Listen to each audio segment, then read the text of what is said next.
Well, welcome everyone to Home Office Hours Live with Vistaprint. Thank you so much for joining us today. If you haven't joined us before, Home Office Hours is a series of live discussions we put together on timely topics. We'll be featuring guest speakers and our very own Vistaprint team members. We know that small business needs have changed right now, and we wanted to help, so we created this series as a way for us all to connect and to share advice during this time when we're spending a lot of time working from our homes, and we're all dealing with various challenges. So we've tapped colleagues to help answer some of the questions that you are all having as business owners. And today we have with us Bryn Tweedle, founder of BXC Creative. Bryn, can you give the audience a wave and hello? Hi. Hello. And we also have Johnny Eastman with us, social media consultant. Johnny, can you say hello? Hey there. Hi, thanks for joining us. And we also have returning guest here at Vistaprint, Femke Lenstra, who is a senior specialist on content marketing. Femke, can you say hello? Hi, everyone. Thanks for joining us. So today we're talking about a really critical process in this new world that's even heavier now on digital than it ever was before. And that is growing your brand's Instagram base. But before we jump into that, just a couple of housekeeping items. We're going to take questions at the end of the session, but you can definitely submit those all throughout. You can use the Q&A button at the bottom of your screen in Zoom, and we'll take those at the end of the session. And also, we will be sending the recording out after we wrap up, so keep an eye out for that email. It will also be posted up on our YouTube channel. So let's get into it. Femke, let's start with you, and let's start with the basics. What if I don't have an account for my business? And what if I'm only familiar with using my account for personal use? Yeah, it's a great first question. So I think the first step is that you want to really create a business account for your business instead of a personal account. A business page allows you to see analytics, and also it allows you to connect your page to your other social media pages. And that makes it easier for people to find you. Make sure when you open a business page to think beforehand about your brand messaging and your unique business identity. So think about what makes your business unique and really use that Instagram account to tell the stories that confirm that. So if, for example, if you own a handcrafted soap business that uses natural products, you could show a behind the scene look of how your products are made. Or if your business is all about beautiful design, you can really show that off in your posts. Awesome. I think those are really great starting points. Thank you. And Johnny and Bryn, you both have brands. You have accounts that have very specific styles. Can you tell us about crafting that identity when you were starting out? Johnny, let's kick it off with you. Yeah, for me, crafting my identity, it was all about personally branding myself, but utilizing what I was already passionate about, utilizing what I already love. And so part of that is coffee, part of that is large part of that is my family and my faith. And so was just able to take those a couple of topics and begin to brand myself in a way that was business related. And then I stuck to that path, was consistent with growing my brand and being consistent with what I was posting and the message I was posting, and that really helped grow it. Fantastic, thank you. And Bryn, how about you? So I started out as a photographer, and I've morphed a little bit since then and been working with a lot of brands. But one thing starting out that I think was really helpful was being consistent, especially when you don't have a lot of followers. They need to know that you're posting regularly and that they can come back and find new content on your page when you're, when on a regular basis. But I also like to think about like the consistency of the visuals. So, a lot of people use themes, presets, and other tools to make their visuals really cohesive. And as someone who's on more of the photographer and like photography side, that's really important to me that, when you go to my page, it represents, who I want to be and what I want you to see from myself. Yeah, absolutely. I think that consistency point is really key. Let people know what to expect from your business account and when to expect it. So do you post coffee pictures on Tuesdays and Thursdays? Just be really consistent with that, and they know what to expect and when they're going to see it. Yep. Thank you both. So Femke, let's keep moving through these high level steps. So you've got an account. Now, how should I start thinking about the content that I'm posting there? Yeah, so Instagram really is all about quality photography and videography. So you really want to make sure that you invest in content production.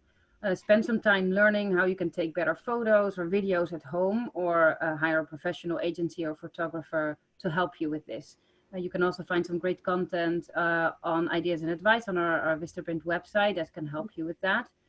Instagram really started out with users just being able to like a still photo or video, but that's no longer the case. So you can also now look at stories, IGTV views, shares, and story mentions.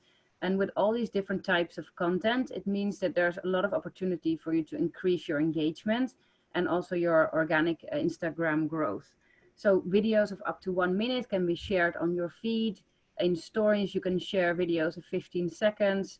And then there's Instagram TV that allows you to post videos of up to 10 minutes long.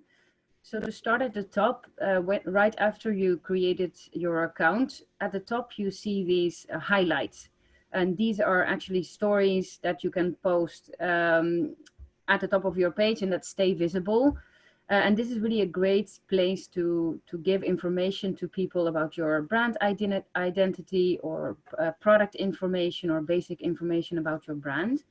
They are always findable on your home screen. And you can also create these, for example, to create themes for your account, like behind the scenes, product design, or ways that you work. Yeah, absolutely. There's been a lot of evolution in the types of content that you can share on Instagram for sure. And Bryn, I know that you have some tips around how you create that content, and especially around Femke's point about video. Can you talk to us about that? Yeah. So, with the time at home, for some of us, at least at this point, we have a lot more time to kind of get creative with, video and imagery on our pages. And video has been something that's grown in popularity over the past year or two, especially with younger members and younger generations. Video content is really popular. Some of the things I've been doing at home is buying like colored paper or even a sheet and hanging it and making my own sort of at-home studio, which works really well for products. It works really well for, fashion shoots. And I've been also kind of looking into stop motion videos, because that's a great way that you can show off your product, because you do get a little bit of that like action, but it's not a whole production like a normal video would be. So you can use the burst on your iPhone or on your Android to do that and just stitch them together. I think that's been like a really creative way I've seen brands doing video content right now. And another thing you can do if you're really not having a lot of content to post is crowdsource content from your followers, especially for brands. People are generally happy to post about them and your product, and you can ask them for permission to repost that content, whether it be in stories or on your like in-feed Instagram. And you can also, if you're not getting enough of that content that you would like, you can host giveaways or other incentives for your customers to start posting that content and then source that content from there. So those are some ways that you can kind of get into video and learn a little bit more about how to create content at times when we don't have all the resources that we normally would. Love those creative ideas. Thank you. And Johnny, I see it looks like you have something to add there too. Yeah, just a little bit of a hack if you don't have a high quality camera at home or something like that, especially being stuck at home like we've been. You can go, this is just, you may know this already, you may not, but you can go into your video settings on your iPhone specifically. I don't know about Androids, and you can increase the quality of the video that you're taking up to 4K. So you can change it from what its default is to 1080p, 60 frames per second, all the way up to 4K, which will take up more space in your phone, but it'll increase the quality of your video, which may make it look more professional with the resources that you currently have.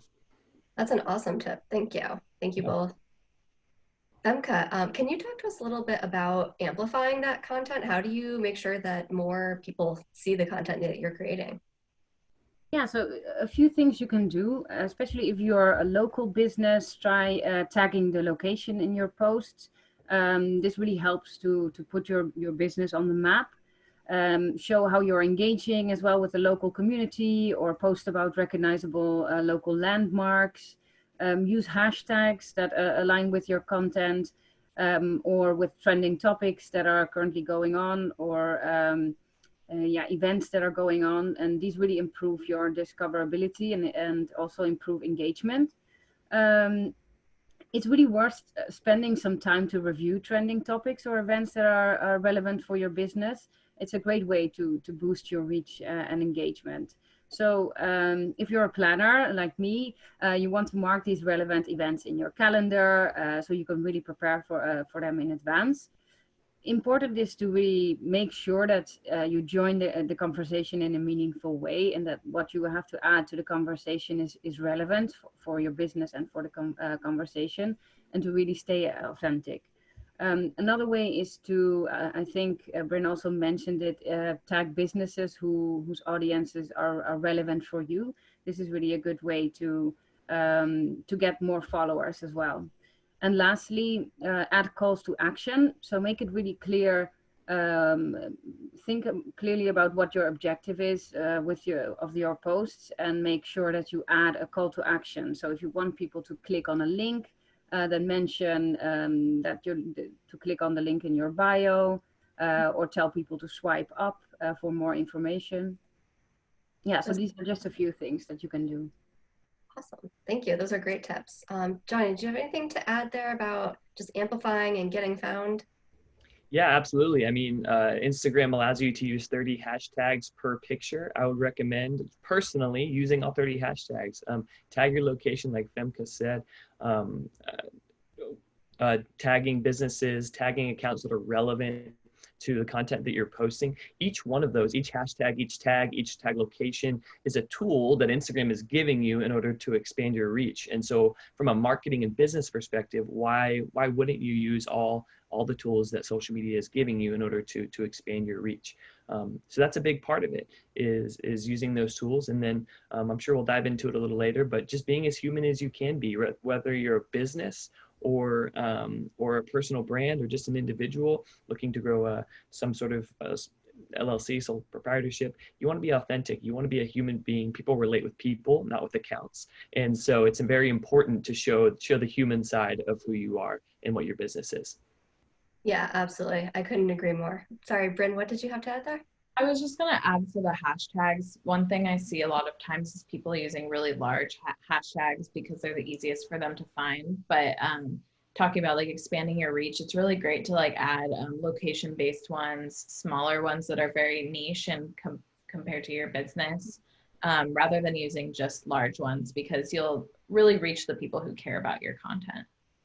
And when you say small and large, do you mean the number of other posts that are using that hashtag? So use one that's small in that it doesn't have a whole lot of other posts that are attached to that hashtag? Yeah, if you're using a hashtag that has like 10 million posts on it, you're just not going to get a lot of time that people will see that post, when you go to the more recent posts. But if you're using smaller ones, you do tend to get a little bit more time for people to see that. Yeah, a great example of that would be coffee is one that people are using millions and millions per day. And then a smaller one would be Chemex, which is a way that you can brew coffee that is more for a third wave audience. And so, yeah, if you use the hashtag coffee, it's gone like that. So it's just important to know that. That makes complete sense. Thank you guys for that tip. So we've got an idea of how we should think about content. You guys have given us some ideas on how we can actually make the content, but we've touched on this already. The whole point of creating that content is to get people engaged, and that's engaging, beyond just likes and swipe ups.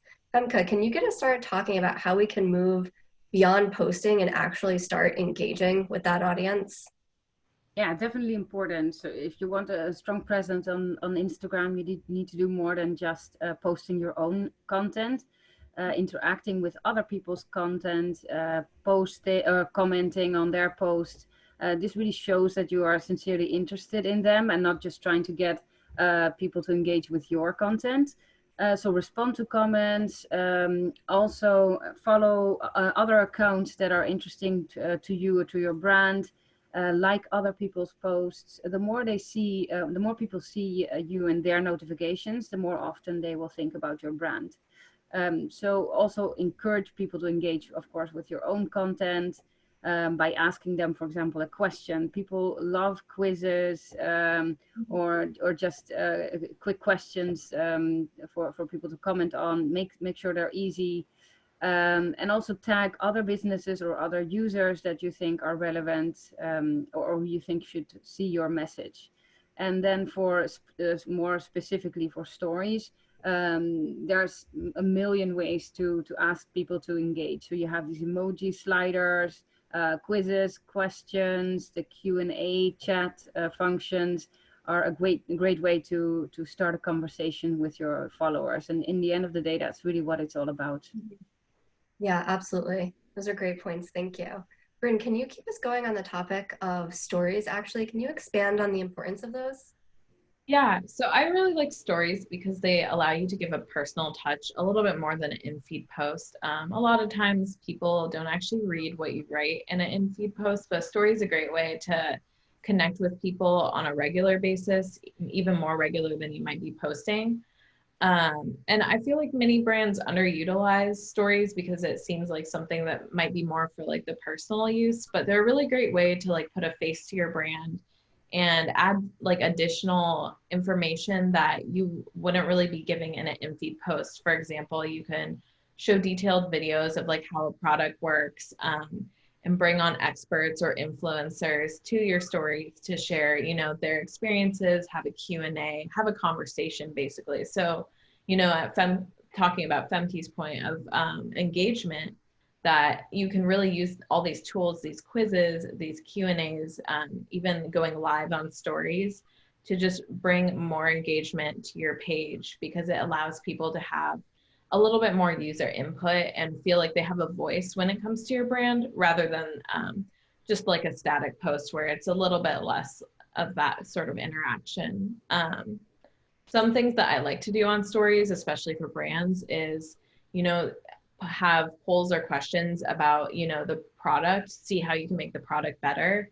And also share, like you can host events and on stories that people will be expecting, you know, if you're amplifying it before, those can be, like I said, like an expert Q&A or like a fun giveaway. And some people have sales over those, you know, something fun that keeps people coming back. One thing that's interesting about stories too is the more times that someone comes back and watches your story gets pushed to the front of their story bar. And so they become these repeat loyal customers who are going every day and seeing what you're posting. So that's really valuable in the long run. Yeah, they can really go a long way towards building loyalty. So I see Femke and Johnny have something to add there. Johnny, can we start with you? Sure. Yeah. I don't know if this is what everyone experiences, but I get more views of my stories than I do likes of my pictures. People love to be a fly on the wall into your life. And so if you're a business and you're posting consistently on 3 or 4 topics, let's say, anything else that you want to really post about that you can't justify messing up your content, I would say put in your story. Let it be a place where everything else goes. People love being an expert or giving their voice, like Bryn said, to your business, to your personal brand. And people love answering questions. So if you know, what kind of stroller should I get for my baby that's coming? You'll get tons of stuff, tons of answers. What's your favorite coffee on the East Coast? Simple questions that people are passionate about to answer, that doesn't take them too long. People aren't on Instagram for hours at a time, they're on for minutes at a time. So you got to have a question or have some information that they can kind of digest and respond to within moments. But yeah, invite people to be a part of the conversation on your stories. It's very important. Yeah, that's a great tip. Thank you. Femke, did you want to jump in there? Yeah, we all love stories. I can tell, stories and coffee.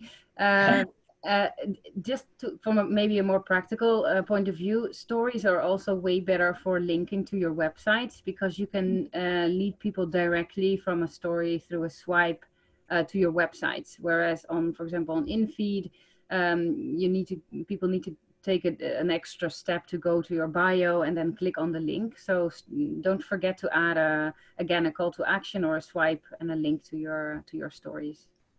Yeah, absolutely. They can be a really great way to drive those clicks to your website if that's what you're looking to get. Yeah. Thank you all. Those are great tips. So kind of switching gears a little bit here, Johnny, you often consult specifically on follower growth, and not to ask you to give your services away for free, but can you elaborate a little bit for us on how you've been able to help your clients and some tips that you would normally give them?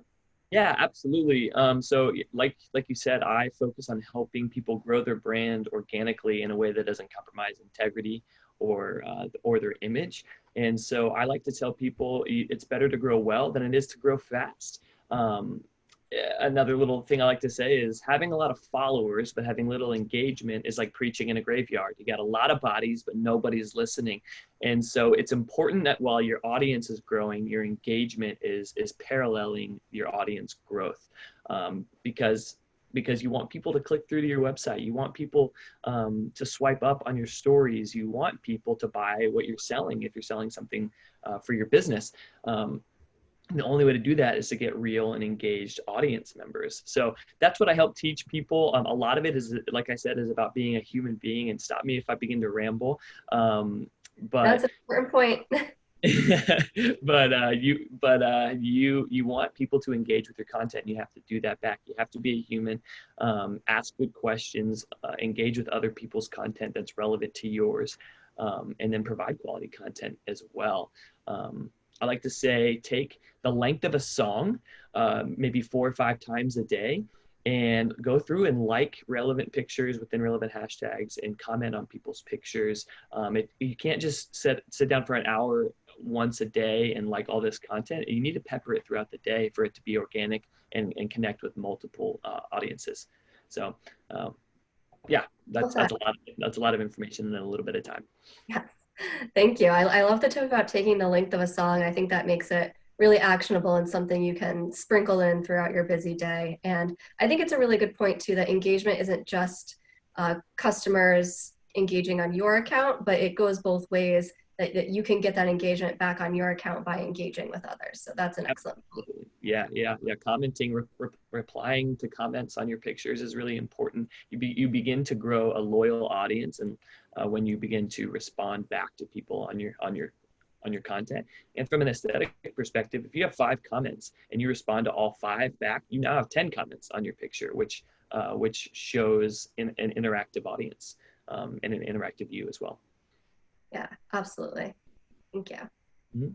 So we've also talked in a lot of these webinars about the importance of talking across platforms. So obviously this one we're focusing in on Instagram, but there's a lot to be said about cross-platform sharing as well. So Bryn, I know that you've got some thoughts about cross-platform sharing and specifically Pinterest. Can you share a little bit with us about that? Yeah, so I think because Instagram is a visual platform and Pinterest is too, they go really well hand in hand. So I basically use Pinterest to amplify my Instagram content. I use the same photos, and I use it. There's many tools, and you can also do it manually. I use a tool called Tailwind to schedule my Instagram posts as Pinterest posts. And what I find is one diversifies your audience. You're getting people coming in from a totally different platform. And personally, I actually get a lot more views and a lot more like click-throughs through my Pinterest rather than my Instagram. Like it's very easy to actually reach a lot of people through Pinterest. So I always cross-post my post to Pinterest. You can link either to your Instagram if you want people to funnel in there, or you could be linking to products that you're mentioning, your website. It's just a great way to, branch out, because I personally don't like relying just on one platform. It seems like a little bit of a risk. So I just think it's a great way to bring in new people, new eyes, and hopefully new sales if you're selling something to your platform. Yeah, definitely. I agree. Important to diversify. So Femke, can you talk to us a little bit about how your Instagram strategy can fit into your larger social media strategy if you are, doing what Bryn suggests and diversifying and making sure that you're on multiple platforms? Yeah, it's a really good point. And I agree with Bryn. I think what Pinterest and Instagram share is that they are both great visual inspirational platforms. Sometimes people ask, I don't have a lot of time. I'm running my small business. I don't have a lot of time for social media. What is the channel that I should be on? And unfortunately, there's no short answer. I really think that I really encourage people to think about their objective, right? Is it your objective to offer a sort of behind the scene look of your business and your the ways you work? Then Instagram stories, behind the scene videos are really great. If you are really looking to reach a highly targeted audience that you want to um, get to over to your site to purchase, for example, then Facebook really offers a good, great options to target audiences. Um, but again, also here, I think it's really important to be relevant, and it's more about it's not so much about creating lots and lots of content and post on all the platforms and be everywhere.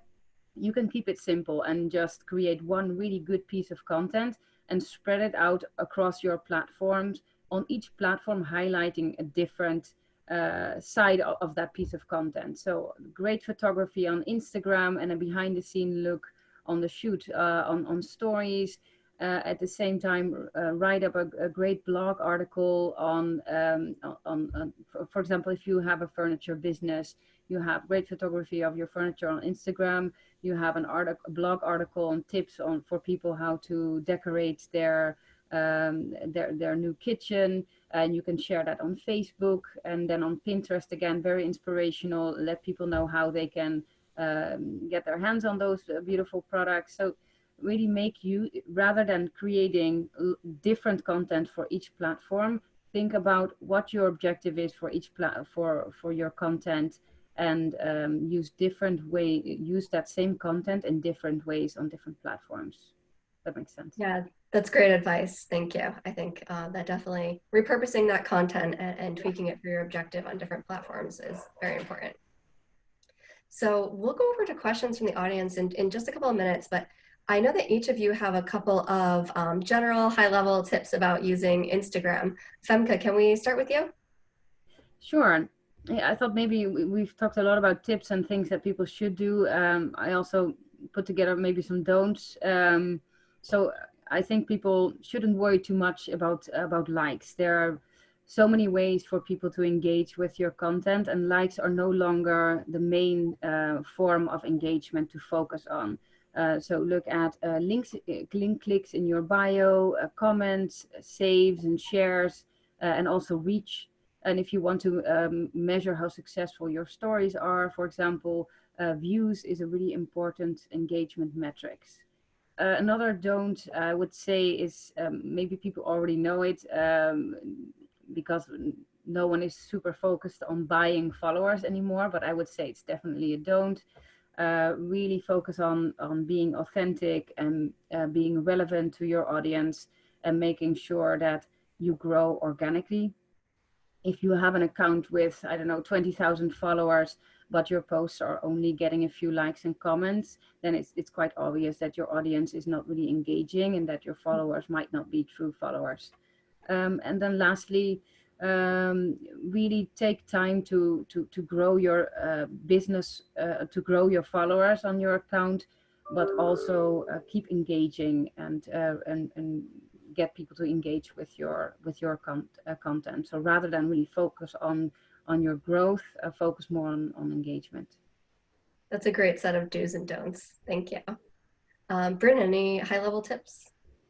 Yeah, I think social media in general can be like really fun and almost competitive at times. So I think one of my tips is just to really try not to compare yourself to other people who are doing the same thing or similar thing that you're doing, because it's just a dangerous way to think about social media. It tends to be very demoralizing, especially if you see people doing a lot better than you're doing at right now.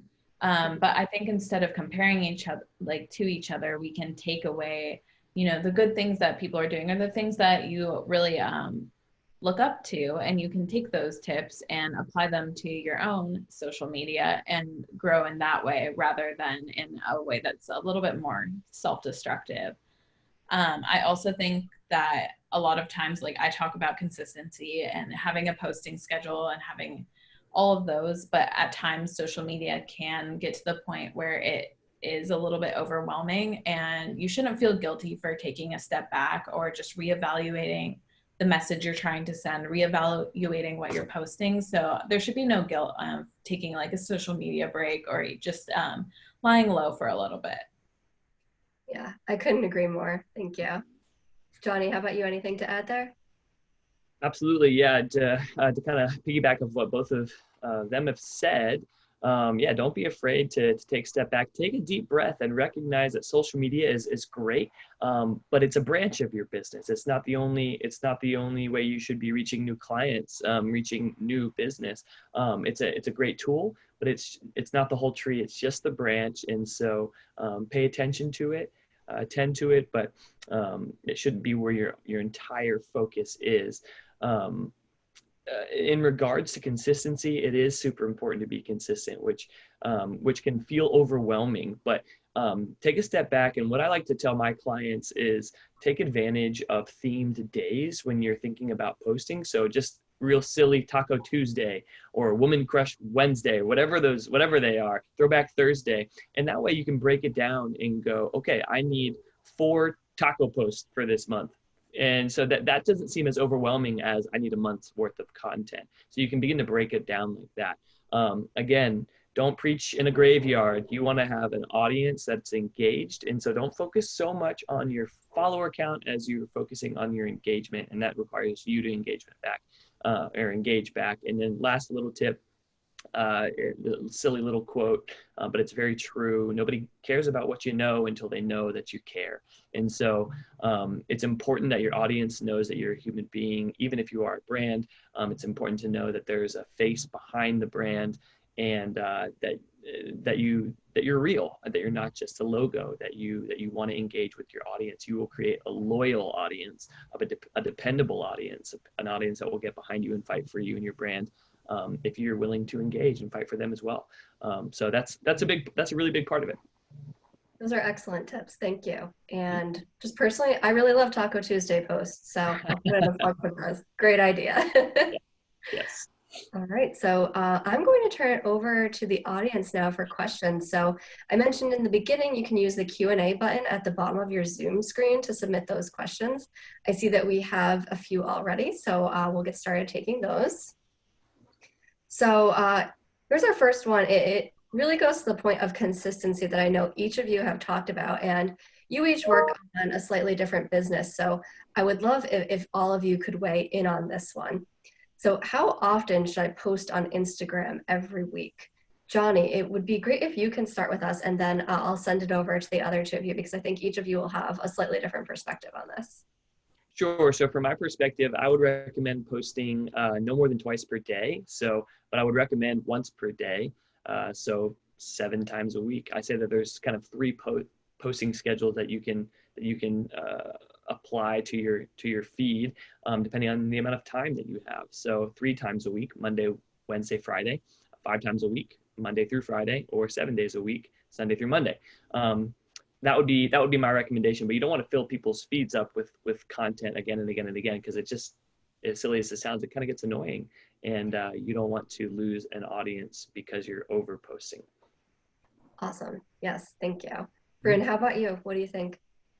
So I actually did a lot of testing for my personal account on this, and I've seen in brands kind of the same thing. When I was posting every day, I was actually getting lower engagement and lower likes too, because I basically, the new post would go to the top of people's feed and the other one would be kind of pushed down because it's not new anymore. So for me, I try to post every other day, so things just have like a little to breathe. But I certainly don't feel guilty if I don't meet that, or if I post more often. Like, I feel like I just post what content I have at the time, and I don't worry too much about the exact schedule. But generally, every other day works the best for me. Perfect. Thank you.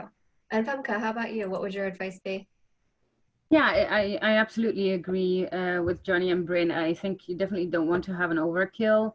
I just have to add to that rather than frequency, I would really focus on keeping a consistent rhythm. So if you only have time to post once a day or once every 2 days, then make sure you keep to that and you stick to that. So choose a moment in the day or the example of the song, and those are great ways to keep yourself focused on being consistent.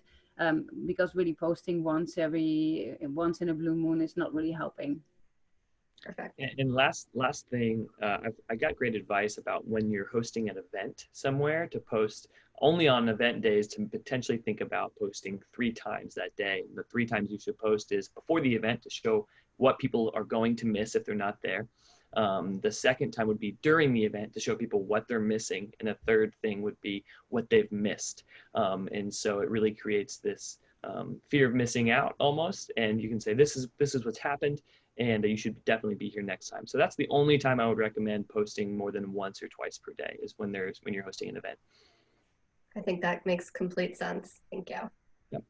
And I was just going to add, I think all of us are talking about in-feed posts, but for stories, I do try to post every single day just to, have your name at the top. It never hurts. So.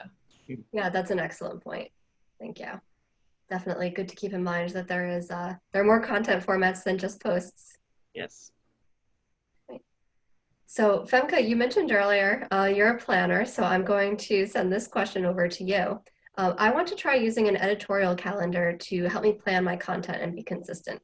How far ahead should I be planning content for Instagram? Oh, I think we lost Femke there. Johnny or Bryn, do you have anything that you would like to add to that question while we're waiting for Femke? Go for it, Bryn. I think for me, I have tried multiple different content calendars, but because I already use Google for my current one, that's how I do my content. I have like a specific calendar just for Instagram, and I'm able to plan out my posts. But I think people do it differently. That's just the way that already like jives with what I'm doing in my personal life. So yeah, I think the Google Calendar can be really helpful. Johnny, are there any tools that you might use to help you plan content? Yeah, a couple apps. One called Later. I think it's called Later app. It just allows you to submit content into an app like that with text and hashtags and your picture, and then it won't. I don't think it'll post for you, but it'll remind you when it's time to post, and then it'll take all of that content and copy it and paste it into Instagram for you to basically hit publish or share. That would be a content planning app that I would recommend. That's awesome. Yeah. That sounds really convenient. Can you actually repeat the name of that? Yeah, Later. Just like see you later. Later app. yeah, I use a similar one called Preview just for planning like the actual visual of my feed, because I care about that a little bit. So it's that will also show you what it looks like in your feed before you post, right? Yeah, exactly. That's great. We can definitely send links to those as well out in our follow-up email for any participants who are interested in taking advantage of those tools. Thank you for those recommendations. So our next question here, Bryn, I'm going to toss this over to you because I know your passion for stories. How do I get comfortable talking in videos for stories or Instagram Live? I think that's a fear that a lot of people have. Yeah, and I'm more on the introverted side, so that's definitely like a fear that, I've had to get over and still have to get over sometimes. But I think like the best way is to just honestly do it a lot. Like force yourself, like every day I'm going to just talk in front of the camera for, it can be 30 seconds. And if you're really not comfortable doing it on the fly, you can always pre-record videos. But I think the more comfortable you get, just being able to talk about something without having to, re-record and edit yourself, the better, because then once you get that down, you can do live videos so much easier. You just are used to doing it from doing your stories already. So yeah, I think don't expect you to be. Oh, sorry. Go ahead. I was just saying, people don't expect you to be perfect either, and so it's okay if you mess up or can't remember a word or stutter or something like that. It just takes takes practice, and the more perfect you try to be, the more you begin to isolate yourself, because no one can relate with a perfect person. So yeah, stumble on your words, try it, you'll get better at it over time. Yeah, I think practice is so important. And to your point, Johnny, stories and videos are really about being human and authentic. And people understand that that means sometimes you'll make a mistake. So it won't be perfect. That's totally okay. So actually, staying on the topic of videos here, do you recommend posting longer form videos on IGTV? Johnny, any thoughts on that one? I think that's a better Bren question, but I mean, I would say yes to long form. Typically, when I'm watching a video that shows up in my story, I almost always click continue watching. So because I'm curious to what happens. So I would recommend long form video. Bryn, what do you think? Yeah, I mean, if you have the capability to do long form videos, then it's not something you should hold back from. I'm the same way as Johnny. Like if I start watching a video and it says, oh, now you have to switch to IGTV, I'm going to do it because I want to see the end. So, you know, it's kind of like a cliffhanger. It's a great way to get people to watch things to the end. I personally don't do a lot of long form video, but that's more of a time constraint thing than a strategy. I guess it definitely can be time consuming. Hi, Femke. I see we have you back. Hi, sorry about that. No problem. So now that we have you back, let me ask you, go back to this question about planning. We talked a little bit about planning tools. Bryn and Johnny had some great recommendations, but I'm curious what you would think about how far ahead someone should be planning their posts for Instagram. Yeah, it really depends a little bit on your objective and the type of business that you have. But I think there's definitely nothing wrong with planning in advance. There are some things that I think allow themselves to be planned, right? So events that you know that are coming up. So back to school, the holidays, or other yearly events that are again relevant for your business. So give it some thought ahead what you can do, and make sure that you have some great key pieces of content to post on that day. Is a really good and recommendable thing to do. I would definitely also recommend people to leave some space for unforeseen events or real-time marketing opportunities. Again, these hashtags, events that are going on that you think are relevant for your business, that you want to jump on last minute. Planning too much can really blind you sometimes for great opportunities that happen on the spot. So don't get stuck to your planning, I would say, and stay open for opportunities, but definitely pick some key events in the year that you think are relevant for your business and plan around those. Those are great tips. Thank you. So, Bryn, I'm going to start with you on this next one because you mentioned before. Are there other tools besides the one that you mentioned, Tailwind, that can help me share content between platforms? I mean, that's the one I use. It's specifically for Pinterest, though. I know a lot of people use tools like Hootsuite that does allow you to plan content over Twitter, Facebook, Instagram. Personally, I don't use those.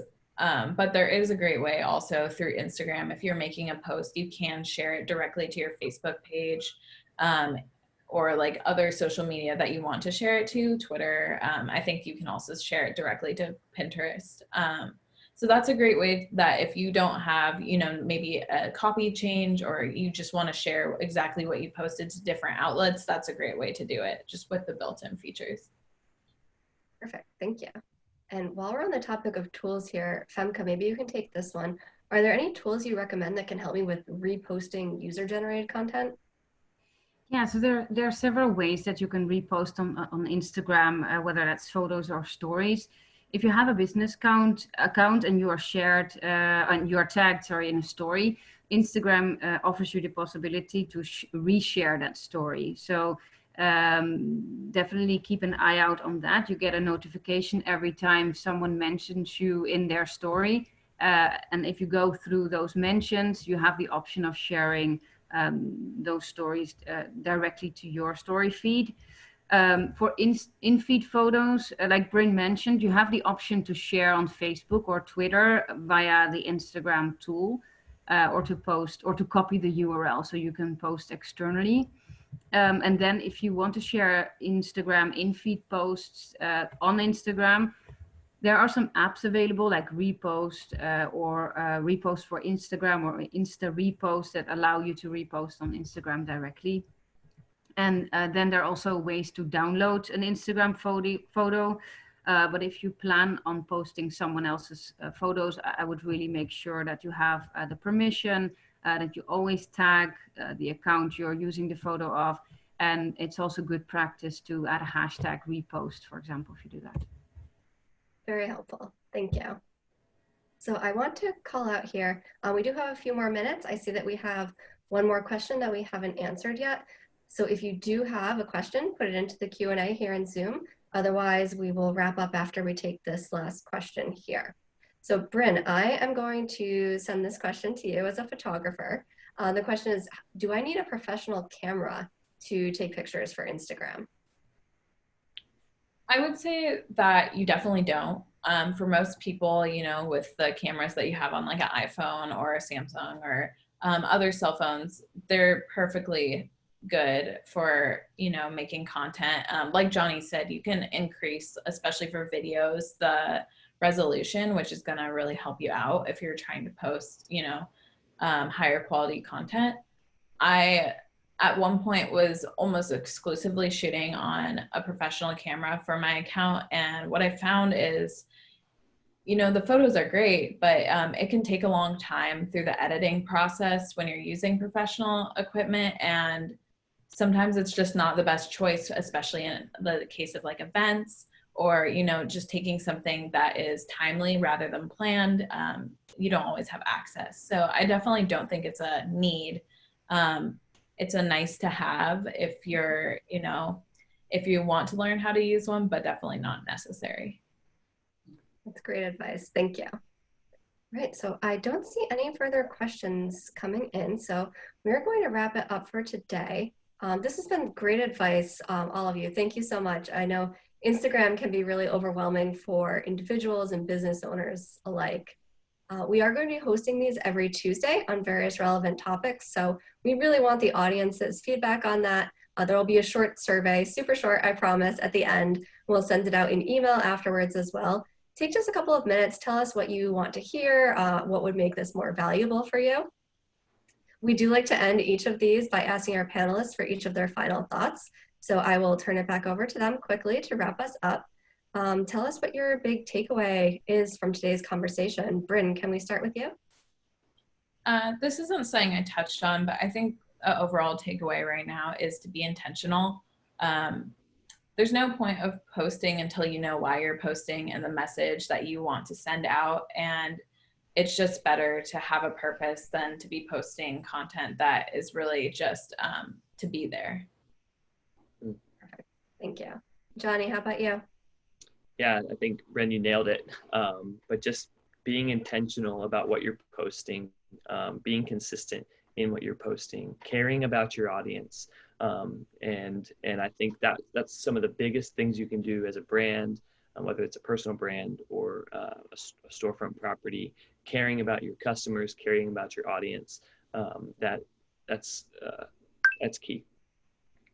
I agree. Really authentically caring is so important. Yeah. Femke, how about you? I just to add, I think it's not called social media for nothing, right? It has the word social in it, so it really advises people to just be social, interact with other people, and really focus on starting that conversation, which is what engagement is all about, and really stay authentic, and have fun with it as well. Well, thank you all so much. If anybody in the audience, if you have any questions afterwards, you can always send them to homeofficehours@vistaprint.com. That's up on your screen as well. And next week, we're going to be talking about preparing yourself, your space, and your employees to reopen, knowing that across the US, there's all different phases of that. So we wanted to provide some advice on that. You can also find helpful information in the meantime if you visit vistaprint.com and check out the Support Small Business Hub. So thank you to the audience for joining us, and thank you to our panelists for taking the time to speak with us today. Really appreciate it. Thanks. Absolutely. Thank you all very much. Thank you. This has been Home Office Hours Live, and we will talk with you soon.